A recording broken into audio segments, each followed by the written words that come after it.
lost your sound. Great. Okay. Well, on behalf of Philanthropy Impact, this is called improvisation. I'd like to welcome everyone to this Walk in My Shoes series. This one is on food and key issues related to philanthropy and social and impact investing. And we have three brilliant speakers and chair who is also equally brilliant. I'm trying to role play Zofia and I'm doing a terrible job. Anyway, can I turn it over to Heiko, who is also one of our trainers and who is a long time philanthropy advisor, etc. Heiko, who are you? Yeah, I think I'm a lot of etc. as well, not only the philanthropy advisor. Yeah, welcome everybody to this 30-minute power talk on the future of food, the implication, innovations, and a lot of the implication have become quite obvious through the recent crisis. And I think it's more than ever that we look at the innovations that are in the pipelines and that also need to be looked at in the future.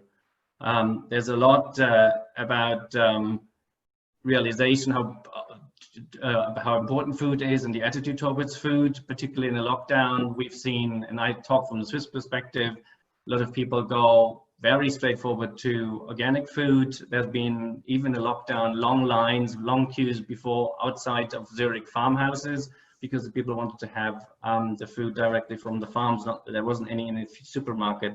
They were just like going for other type of quality, and a lot of people have reflected on cutting down meat. We will see now if that really happens in the terms of changing consumer patterns, and I think these are the big questions we can't yet answer. We can't just only speculate. We've also seen that the health system is one of the reasons we've had such a severe lockdown, because particularly in some countries it doesn't really work that well. So how we also connected to the food system, connected to healthy bodies, aligned with a rethinking of the health system at large. Biodiversity, and that for me is important, is a key issue of health biodiverse systems, to not let more viruses come out of the animal kingdom, but keep it in the safe spaces where these viruses don't harm anybody. And not sort of jump over to the humans, but how do we do that? And I think agriculture, the production of food, reduction of meat production play a tremendous role to build resilient systems, to be regenerative in an approach to farm. We have three specialists today. I quickly tried to start introduce Martin Schroth. Martin is the CEO of Parr and Nutrients, a foundation with a portfolio of active investments. Martin, could you quickly describe what the foundation is doing and explain your foundation approach? And what could other founders learn from that? Heiko, thank you very much, and to my other panelists and ladies and gentlemen who are joining us. Yes, the Parr Nutrition is actually 5 years old this year. We were started in the Nutrition for Growth Summit back in 2013, and I was the first employee on July the 1st, 2015, and we're all about nutrition. So interestingly, when Heiko and I were speaking earlier today, I said to him that I'm not that interested in food and necessarily hunger, but more about what goes in it and the nutrition quality of the food system and its support and the value chain.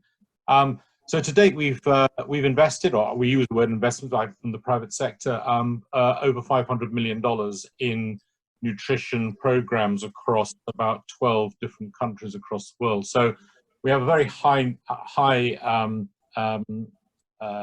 notional amount per investment, $40 to $50 million, and operate in sub-Saharan Africa and Southeast Asia, really with a metric around stunting, and stunting is an issue of body and brains. So what keeps me up at night at the moment is, of course, COVID-19, and nothing has been written more in the history of mankind than about COVID-19, and indeed, more people have washed their hands in the last 3 months than in the last decade. So we go here into the global north that are having a significant impact, and we see the fragility of our health systems imagine what that is like in the global south when the systems are far more fragile than they are in the north. So we're very much around the stability of the health systems and thinking through both the appropriateness of interventions as well as the proportionality of them. So of course in the next I don't know, year and a half, it is interesting that we may find that COVID-19 has not had a bigger impact or as big as impact as we thought it would have in the global south, and declare a Pyrrhic victory in my view when we will have actually far many more deaths associated with different areas where we are doing work. Pneumonia deaths in under fives are 1.4 million children a year. Wasting is 3.1 million, and to date COVID has taken 380,000 deaths globally. So to put these in proportions, I'm not trying to minimize COVID, but to see the impact and actually things that are happening which of course don't impact us necessarily in the global north. I'll finish there, Heiko, to let others have a go. Oh, thanks, Martin. The nutrients is something that I don't see often in the center of attention. It's about the biggest salad. It's not what is in the salad often, even wherever it comes from. I think you touched upon the indirect effects of COVID as well. I mean, the lockdown in Zimbabwe has led to a lot of hunger, which causes death, health issues, and so on and so forth. And funny other coincidences is suddenly the Zimbabwe people provide the South African people with alcohol and cigarettes, and therefore they get food back. So there is an effect in the South, but in a way that we haven't probably as well completely understood, but also shows how interlinked these systems are. Yeah, well, as you say, Heiko, people are going to be dying of starvation, probably more in greater numbers than they are going to be dying of COVID-19. Yeah. And you know, it's all very well us sitting here in the global south dictating social distancing and hand washing with soap, which are the only two interventions that work at the moment. What social distancing looks like in Bangladesh, Pakistan, Nigeria, and parts of India, you know, I'm not sure I know what that really looks like. And I can tell you, people are going to vote with their feet. You have a difference between getting COVID-19 or starving to death. People are going to go out and get food. Stephan Zacke is director of the Avina Foundation based here in Zurich in Switzerland. The foundation has recently repositioned itself towards the food topic. Maybe you can quickly summarize this new strategy and tell us how philanthropy can play a part in creating innovation to tackle these rising challenges. Sure. Well, thanks, first of all, thanks for the invite and giving me the possibility to speak here. Yeah, so Avila Foundation has been founded in 1994, so we're quite an old foundation here in Switzerland. The main focus of the foundation has always been sustainability, and over the last 2 years, there was a working group within the foundation that looked at sustainable and healthy food and whether or not this could be a potential new strategic topic, which, given that we have reorganized ourselves and focusing on the new topic, it has. So the reason why we went into that area is pretty simple. For the Board of Trustees, it was pretty obvious that sustainable food and nutrition in general is something where there's a lot of movement there in the market, and from a foundation point of view, it's also an area where the lever is pretty big in terms of achieving sustainability or having an impact. So that was basically the main reason why Avina has chosen its new strategic focus. In terms of why philanthropy is maybe in a different position, I think we're more in a long-term position when it comes to achieving our goals. So the money that we can apply is kind of patient money. So as opposed to investors who want to see a return who want to see a profit very quickly, we don't have that problem. So our main focus is to have an impact and to achieve a more sustainable system, and we have.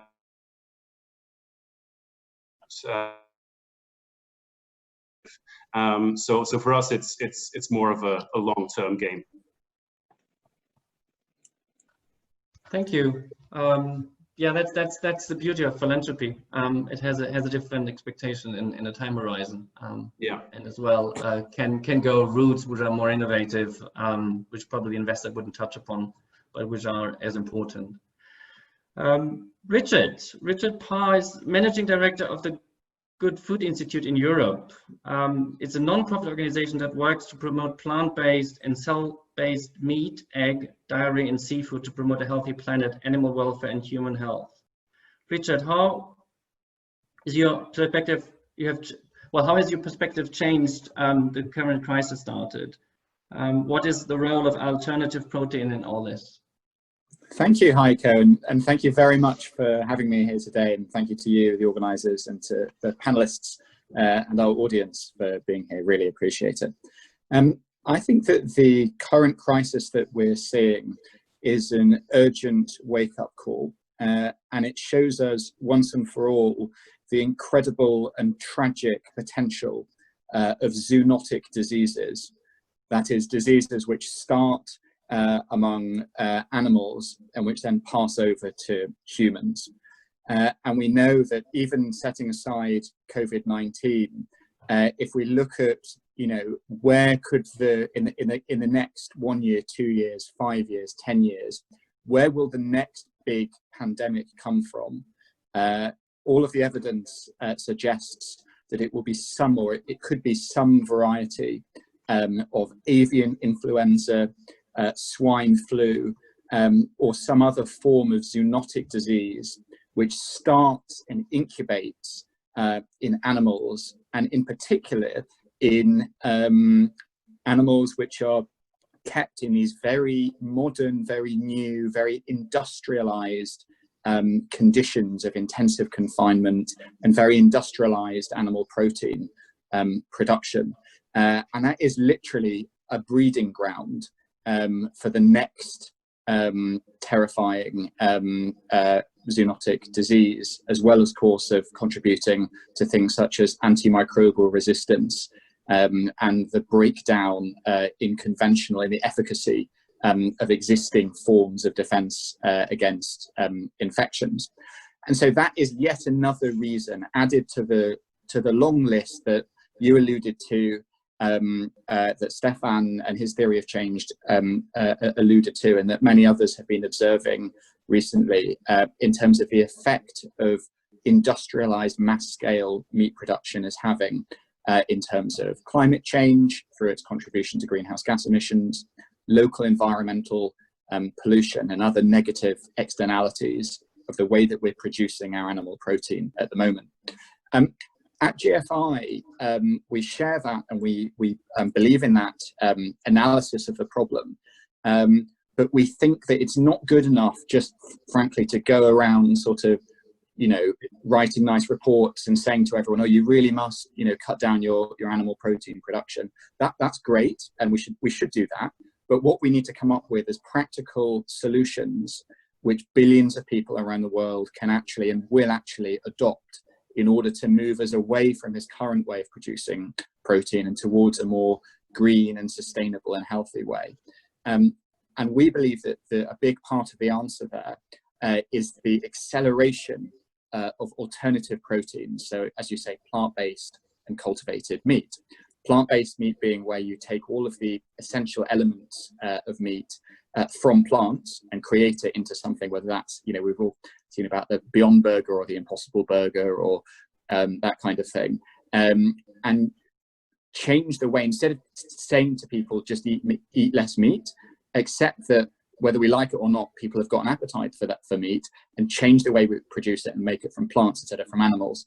And also cultivated meat, which is where you take, it is sort of real meat, as it were, in that you take a small sample from an animal and you grow that in vitro, and you grow it directly and more efficiently, rather than having to raise and slaughter animals. So that's our theory of change, and we work to accelerate the development of the alternative protein sector through engaging with scientists, companies, policymakers, etc.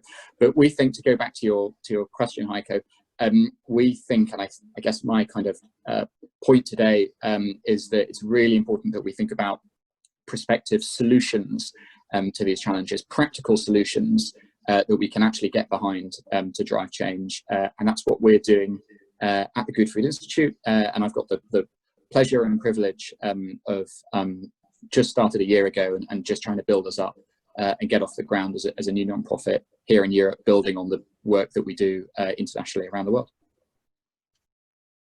Thank you, Richard.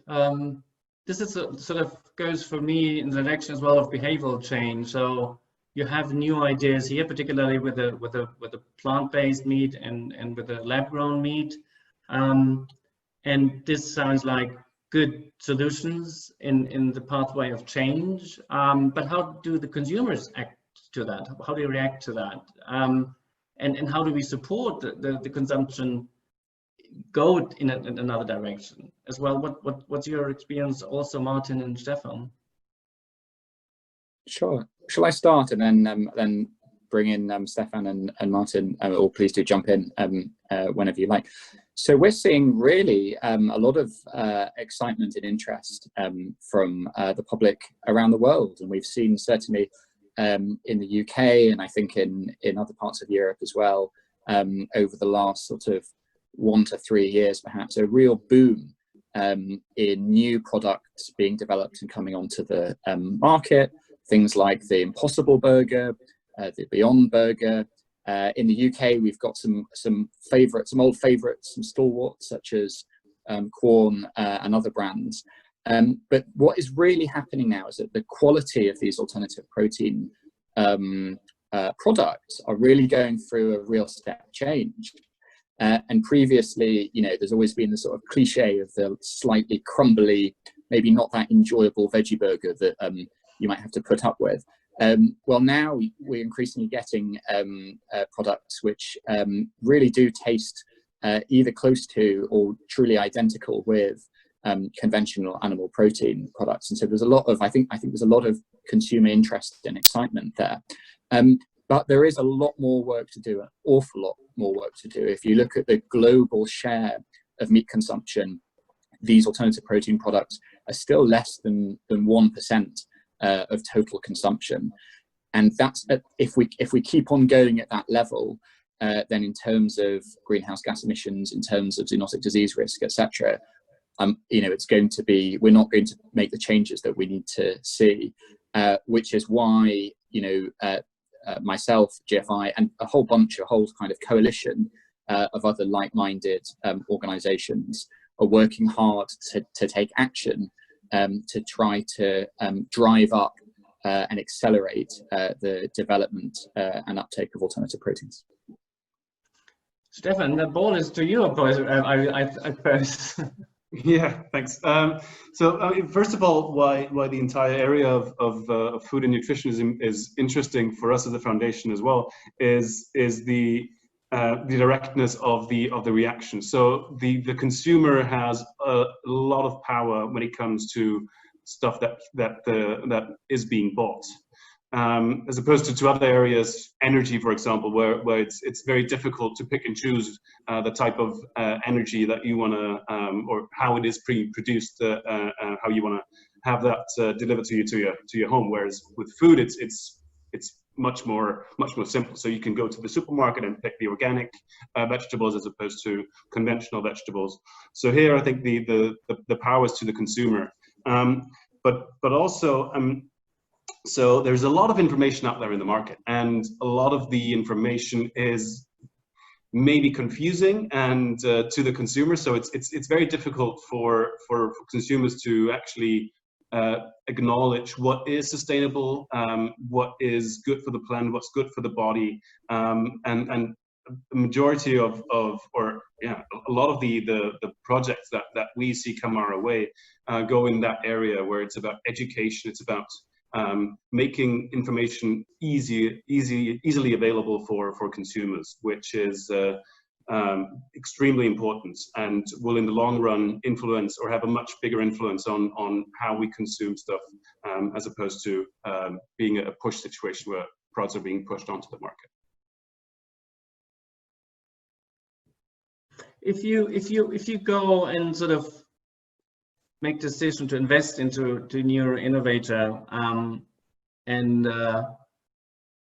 look into it long term. You say patient capital. At some point, the scaling idea comes in and sinks in. How do you deal with that in this market, which is very slowly growing?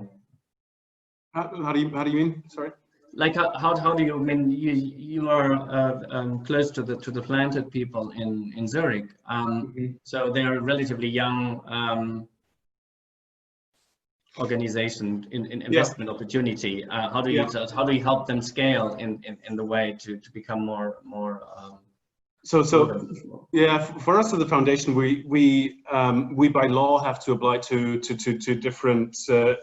different frame sets compared to impact investors or other players in the market. So first of all, our investment needs to be charitable, and it needs to be in the general public interest. And that for us, so we can't put our money into anything that's commercially driven. And as a result, we fall into this kind of niche area between research and the development of a minimum viable product, and then having maybe a spin-off or a startup company that can then leverage the work that has been done in the research area. So this is basically where we as the foundation come in. So once there's a commercial interest, it's for us it's no longer anything that we can put our money in or we can support, which makes sense because obviously we don't have any interest in influencing the market or making any kind of contributions in that area. Martin, how do you deal with this with the question of scale then? Because you have more like the investment money, not so much the philanthropic money to invest.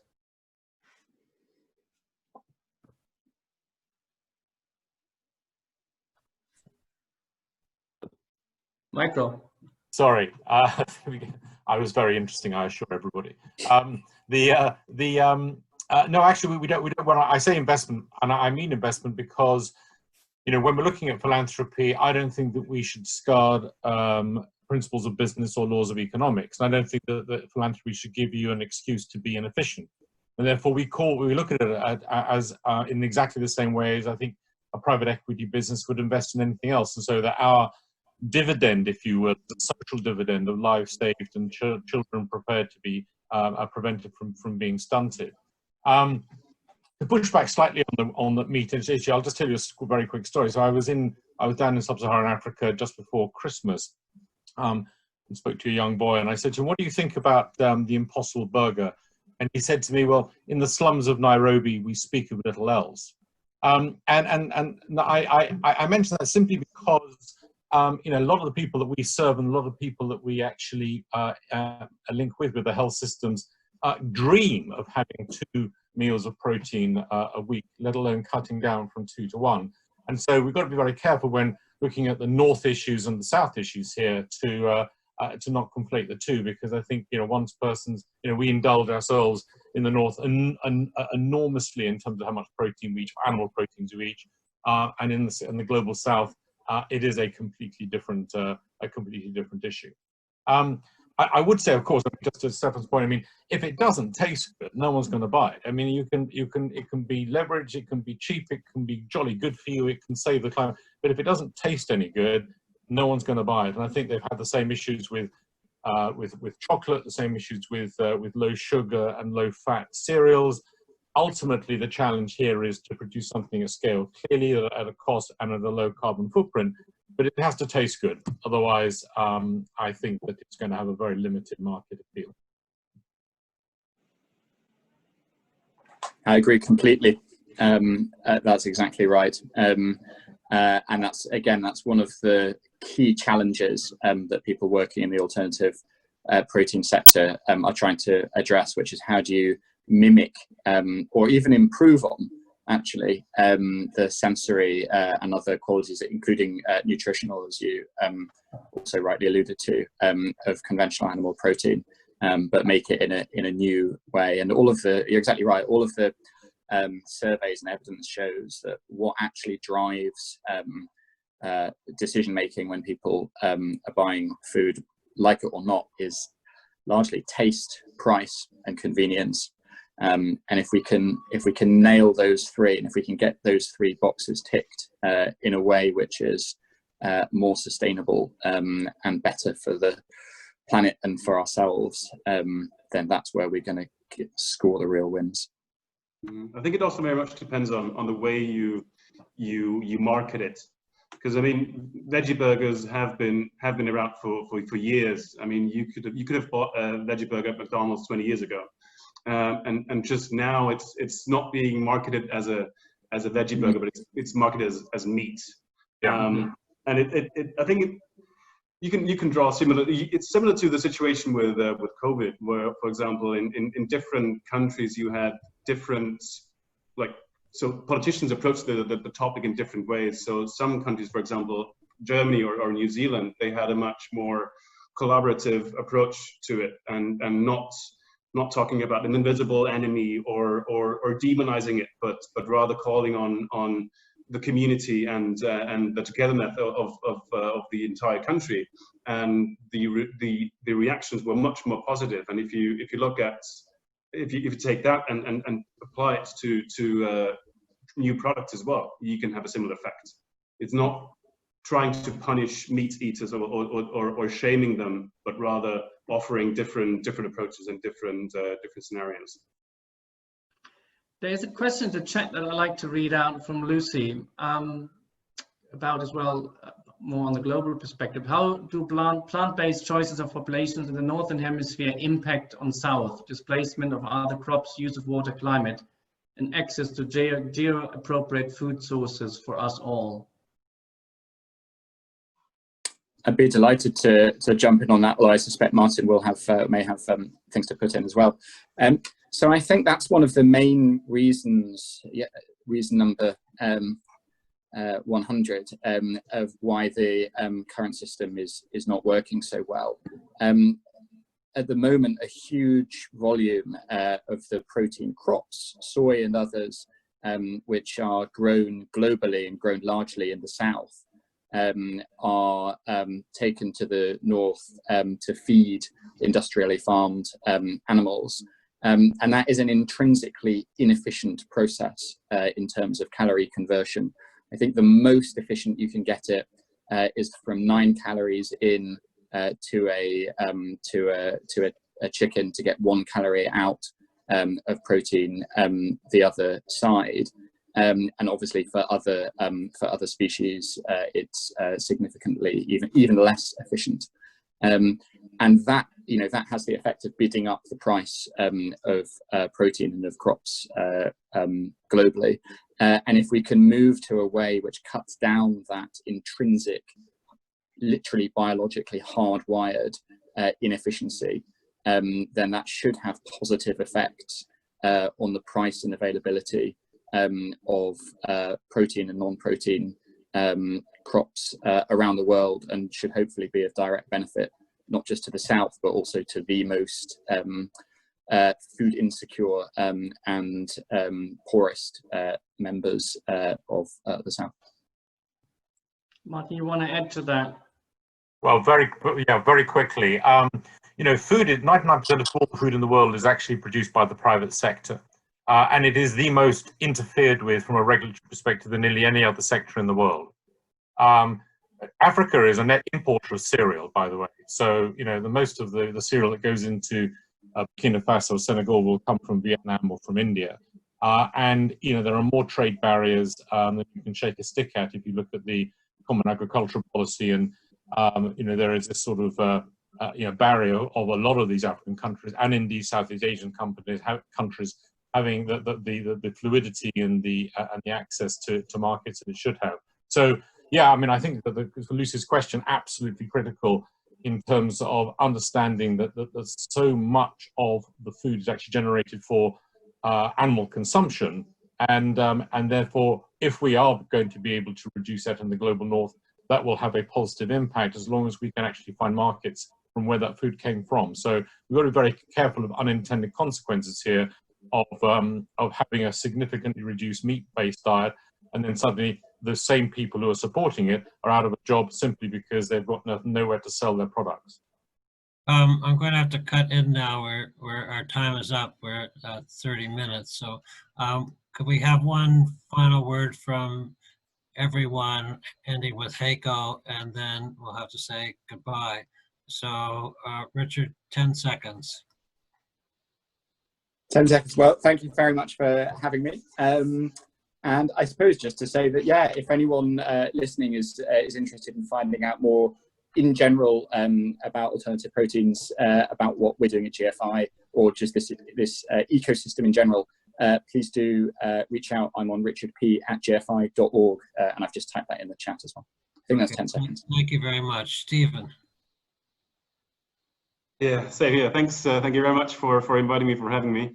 Yeah, following up on Richard, I mean, you can find us online, avinastiftung.ch. Happy to have a chat and to provide details if anybody wants to get in touch. And always looking forward to interesting projects and people pioneering in the area of sustainable food. Martin, words of wisdom. Philanthropy will be under significant pressure over the course of the next 2 years and beyond, when a lot of the bilaterals, given the amount of GDP implosion that we've had, will have less money to distribute, and there will be a greater need from all of the philanthropies around the world, Save the Children, UNICEF, World Vision and others, simply because they have no access or have a limited access to the retail component which drives them. So very challenging times, and partnership and collaboration, innovation, talked about a lot. Now we've got to act to do something. Okay, thank you very much. Heiko, second last. Yeah, well, thank you very much for this really power discussions. I believe in the innovational aspect, and I think usually in crisis the innovation goes up. We need to see the financing for that. It is somewhere because there's money out there. We just have to match it, both the philanthropic side and the investment side, to go more for pioneering and innovation. Okay, thank you very much, Heiko, for sharing, and thank you, Stephen, Martin, and Richard, for this interesting discussion. Over to you, Sophia. No sound. Okay, so what she wanted to do is say thank you very much for everyone. Go to LinkedIn, because there'll be a LinkedIn page, and so if you didn't get your questions answered, please join the LinkedIn. This will be taped, or has been taped, and will appear on our YouTube, whatever you call YouTube thingamajig. Okay, thank you. Bye. Thank you, guys. Thank you very much.